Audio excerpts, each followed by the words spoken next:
Kabar gembira datang dari pasangan muda, Gus Azmi dan Hansa Mariska, yang telah resmi menikah pada Kamis, 12 Juni 2025. Pernikahan Gus Azmi dan Hansa menarik perhatian banyak orang karena dilaksanakan secara sederhana tanpa meriah dengan pesta yang mewah. Sebelum mengikat janji suci, Gus Azmi telah melamar Hansa Mariska pada Kamis, 27 Februari 2025, lalu.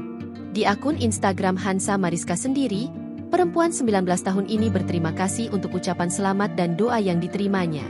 Sosok Gus Azmi memang sudah familiar di masyarakat. Begitupun istrinya yang cukup aktif membuat konten di TikTok. Lantas Hansa Mariska anak siapa? Tidak ada info khusus soal siapa orang tua Hansa Mariska. Namun istri Gus Azmi tersebut merupakan cucu dari ulama besar, KHM Santoso, yang dikenal sebagai imam besar sekaligus pembina majelis di Masjid Agung Ngawi. Neneknya, Hajah Sri Suhartini, juga memiliki peran yang tak kalah penting dalam komunitas keagamaan tersebut. Keluarga Hansa Mariska dikenal dekat dengan berbagai kalangan, baik dari Nahdlatul Ulama, NU, maupun Muhammadiyah. Usia Hansa Mariska terbilang masih sangat muda.